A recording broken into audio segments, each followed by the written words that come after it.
Alrighty, so we just went over showing the camera, saving the camera view, but now we need to look at some of the camera more features rather than just knowing of the camera itself. So the first thing that I want to show you is the idea of the lens length. Okay, so Rhino, generally speaking, will open up and give you a perspective view. So how many of you know what a perspective view is? Okay, so most of you, but to give you a bit of a primer about it, a perspective view is basically a convention of representing space and form in a two-dimensional means. And so essentially, if this is your horizon line,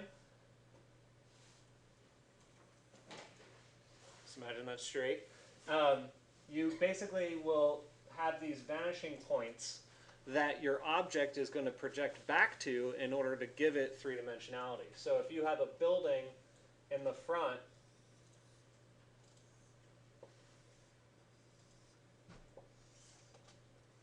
right, this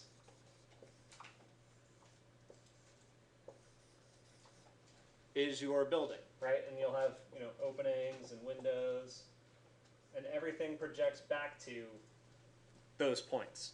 Okay, so that is a very simple two-point perspective, and we'll talk a lot more about perspectives and stuff like that, and how to change those settings and stuff later. But what you should know is that the Rhino camera can change between different methods of projection, and that's why I say projection, because the lines project to a certain construct. So when you open up, or when you activate your view and you go into the Properties tab, this item right here, Projection, will show you three different things. There's a parallel projection, a perspective projection, and a two-point perspective. So the perspective one is technically a three-point perspective. You don't have to worry too much about it. In most cases, it's a three-point perspective projection. But you can actually simulate a one-point, but don't worry about it. You just need to be very controlled. And a two-point perspective would be what I just showed you. So it's a little bit of a different way, and you can see that it starts to distort the image, right, when you start to get really under it. So these are all just things that you should be aware of in knowing how your model is actually being represented. So the distortion happens in two-point perspective when you start to get into an extreme condition. I can't even control that. Let me go back to perspective here. I lost my model. There we go. So so yeah, just be aware that sometimes there are extreme cases that get hard to control in terms of your camera angle. Now, perspective is the three-point perspective. It's easily controlled unless you decide to mess with your lens length. And that's the next one that I wanted to show you. So lately in photography, there's been a lot of pressure on like micro cameras, right? So the last 10 years, cameras have gotten really powerful on your cell phones. Drone cameras, GoPros and stuff like that, they're all really powerful, very small cameras. But what comes with having a very small camera is that the lens generally needs to be very dense. And so when the lens gets small, in order to project light into it, enough light into it, it means that it needs to have a wide lens angle. And so, how if you're doing like FaceTime on your iPhone, you notice that it kind of distorts your face, and the center of your facial features are more accentuated. That's because it's a slightly higher lens angle than what you would normally see in photography. Most standard photography is done with a 35mm lens, right? That's what you see with like pictures of a building in many cases. But when you start to raise the lens length, the image becomes flatter, and that's how you change depth perception in an image. So as I lower this, a 35 millimeter is going to pull you a little bit farther away, but it's going to look a little bit more accurate to what it would be like if you were standing there. And you can go even further back to a 22, and then if you're really in it, you can see that it's going to really accentuate some of the longer features of your building. And even more so if you go to, and whoa. Hang on, 11. Now that's going to be super, super Zaha Hadid kind of projection, right? Daniel Libeskind stuff. So, which, you know, Libeskind and Zaha, a lot of their careers kind of was founded on them doing really beautiful drawings using accentuated projection early on in their career. But anyway, so this is oftentimes synonymous with drama in representation. Okay, so just be aware that you want to use it in particular ways where you need to accentuate certain features of your building. So that's why I have this like thing kind of floating out there, because if I wanted to accentuate that, then I would put my camera down really low and I would look at it kind of looking at it up top. So that's a super dramatic but also a very distorted way of showing the building. If I wanted to flatten it out, I could go really wide, and so this is going to look more, this is going to look closer to a parallel projection. There's kind of a limit to that. Generally, people don't go over a 50. Okay? So, lastly, yes, questions on that? Yeah. What would you say is a good range? So those are the three that I typically use, 22, 35, and 50.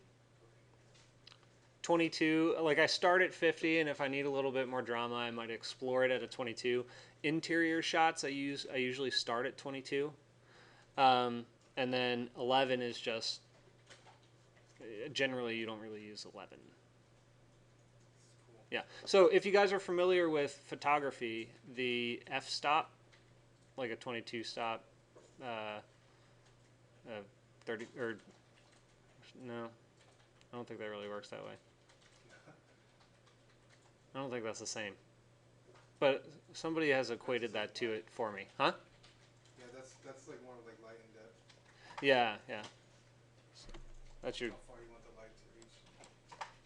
Yeah, I almost led you guys down the wrong path. Sorry. I'm not a photography guy, but somebody definitely mentioned that to me as an equator, but it's not. So anyway, the last thing that I wanted to... Oh, you had a question too, right? But I have another one. You said 22 is more for interior? I use a lot more for interior because you can see more. So let me see if I can kind of box this in for you real fast.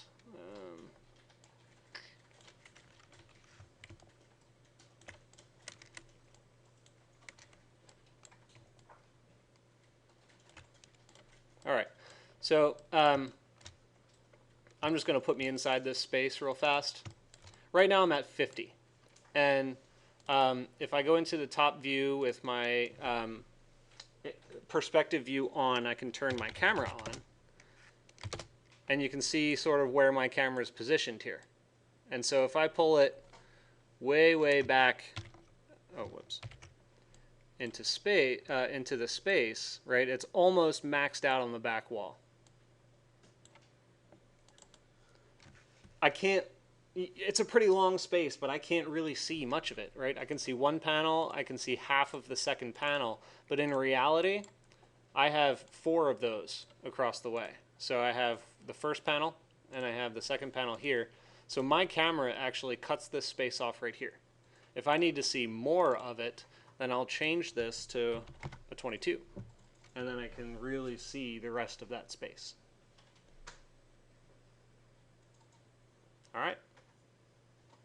Tricks of the trade. And we'll explore this kind of stuff too quite a bit. So anyway, the last thing, yes? Can you do that manually from the actual camera view? Like messing around with the camera object? Yeah. I think so. Yeah, it's that thingy. This one on the right. Ooh, that's really stretching it. So it looks like, and I've never done that before, but it looks like what that did was stretched me down from a 22 manually all the way down to an 11.4. And as I go further down, that's a 10. So, yeah, that's pretty cool. I didn't know. It is kind of fast. Yeah.